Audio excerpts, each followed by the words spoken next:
Combien de fois ça t'est déjà arrivé de passer 2 heures à lire un cours, puis au final, rien avoir retenu? Si tu souhaites que ce genre de moment n'arrive plus, regarde cette vidéo, car tu sauras en 4 étapes seulement retenir tous tes cours et réussir à te souvenir de tout ce qu'il faut pour le jour de ton examen.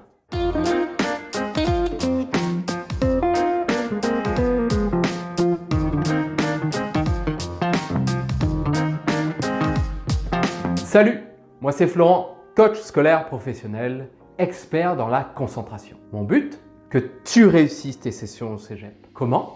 En te partageant des techniques d'étude, de motivation et d'organisation. Tout ça pour que tu sois moins stressé et que tu te libères du temps pour profiter encore plus de la vie et de tes amis.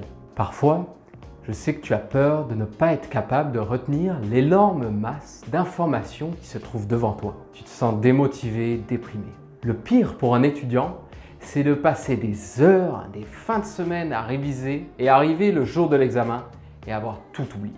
Et là, c'est la panique. Tout ce temps passé pour ne rien retenir. Tu as l'impression d'avoir perdu ton temps et de n'avoir rien appris du tout. Mais heureusement, je suis là pour te donner des trucs et astuces qui vont t'aider à réviser plus efficacement et décrocher la meilleure quotaire à la fin de ton cégep.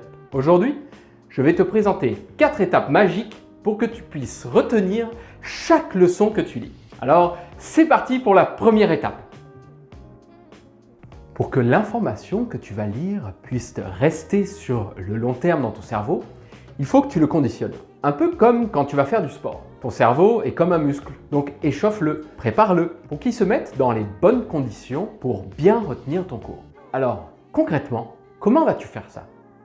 Il faut que tu répondes rapidement à 5 questions pour rappeler à ton cerveau l'utilité de ce que tu vas réviser. Ton cerveau a besoin de savoir pourquoi il doit faire des efforts. Donc, voici les 5 questions.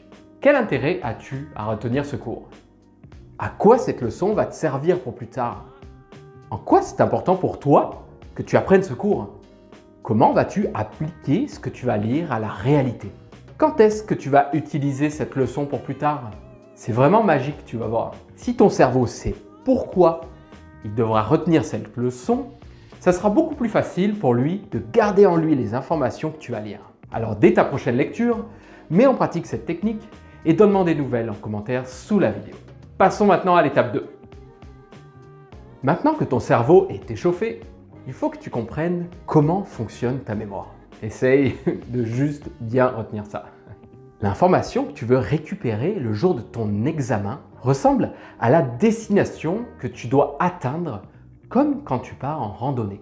Pour y parvenir le plus facilement possible, il faut que tu connaisses parfaitement les sentiers à emprunter pour arriver à destination. Et pour les connaître, il faut les avoir parcourus à multiples reprises. La répétition est donc la base de l'apprentissage. Donc, pour créer un nouveau chemin vers une nouvelle connaissance que tu dois acquérir pour ton examen, tu vas devoir solidifier le passage dans ta mémoire en le parcourant plusieurs fois. Ces sentiers, plus tu vas les connaître, plus il sera facile d'aller à ta destination et de récupérer l'information le jour de ton examen. Alors, comment vas-tu faire ça concrètement? Au début, ce que je te conseille de faire, c'est d'appliquer la lecture active. Je t'explique. Prends ça comme un petit jeu que tu fais, ok? Lis pendant 10 minutes un texte, puis cache le texte. Prends une feuille blanche et pose-toi simplement la question. Qu'est-ce que j'ai retenu de ce que je viens de lire?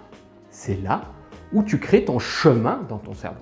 Au début, il y aura des obstacles, des mauvaises herbes, et ça sera plus difficile d'aller à ta destination. C'est normal, ça va te demander un peu d'effort, mais tu es sur le bon chemin. Le fait de te demander « qu'est-ce que je viens d'apprendre ?»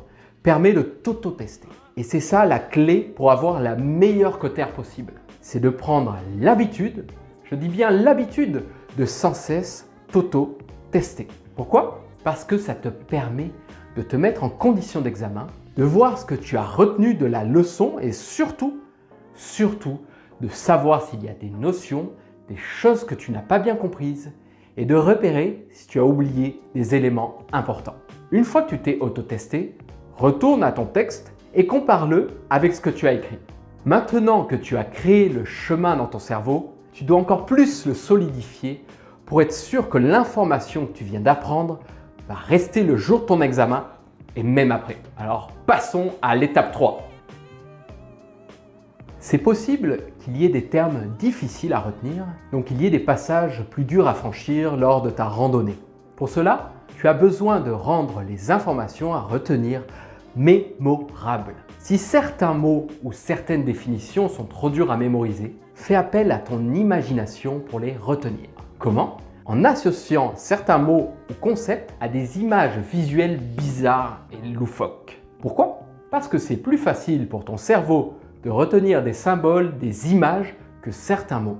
Ta mémoire est associative. Ça veut dire que pour qu'une nouvelle information reste dans ta tête, tu as besoin d'accrocher cette dernière avec une image que tu connais déjà. Maintenant que tu as associé certains termes à des images, fabrique une histoire loufoque en faisant appel à des émotions. Prenons l'exemple de la capitale de la Guinée équatoriale qui est Malabo. Pour moi, Malabo ne représente a priori rien, mais il me fait penser au mot Malabar, qui était un chewing-gum qui se vendait quand j'étais jeune. Ah, le bon vieux temps.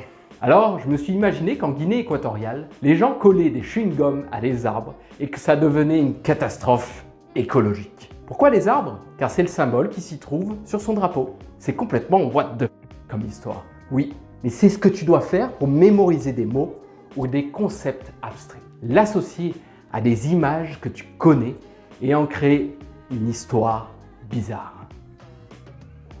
Maintenant que ton chemin est sans embûches, que tu as construit ton histoire drôle, tu dois t'amuser à parcourir le chemin plusieurs fois sur un intervalle de plus en plus espacé pour t'assurer de le mémoriser sur le long terme. Car je te rappelle que plus tu vas emprunter ton chemin, plus ça sera facile pour toi de récupérer l'information à laquelle il conduit le jour de ton examen. Mais attention, pour que tu puisses te souvenir pendant longtemps de ta leçon, ce n'est pas tous les jours que tu dois parcourir le chemin, mais sur un intervalle de plus en plus espacé. Cette technique s'appelle la répétition espacée. Concrètement, ça ressemble à quoi? Tes intervalles de révision doivent ressembler à ça. Jour 1, jour 3, jour 5, jour 8, jour 21. Ce sont les jours où tu dois t'auto-tester sur la leçon à apprendre. En voyant ces jours, c'est là où tu comprends l'importance de s'y prendre à l'avance pour réussir ton examen et retenir sur le long terme. Cette technique est basée sur la science, notamment sur la courbe de l'oubli d'Ebbinghaus. Ce scientifique a étudié l'intervalle de temps au bout duquel nous oublions les nouvelles informations apprises. Il s'est rendu compte qu'on perd plus de 50% de l'information mémorisée après seulement 2 jours. Tout le fait de faire des piqûres de rappel. Pour t'aider à gérer ton planning de révision, je te propose de télécharger une application dans la description qui va t'aider à faire cela. Elle s'appelle Anki. Cette application va vraiment t'aider à créer tes propres flashcards et lorsque tu les réviseras, tu auras juste à indiquer si c'est facile ou difficile pour toi pour retrouver l'information. En fonction de ta réponse, Anki va déterminer dans combien de temps tu auras besoin de faire ta prochaine révision. Pratique, non? Voilà, tu connais maintenant les 4 étapes clés pour retenir tous tes cours. Avoir su tout ça à l'époque de mes études aurait sûrement changé ma vie. Donc c'est le moment pour toi d'essayer une des 4 étapes et voir comment c'est magique. Dis-moi en commentaire ce que tu as pensé de la vidéo. Lâche un petit pouce bleu, ça m'aide à produire d'autres contenus comme celui-ci.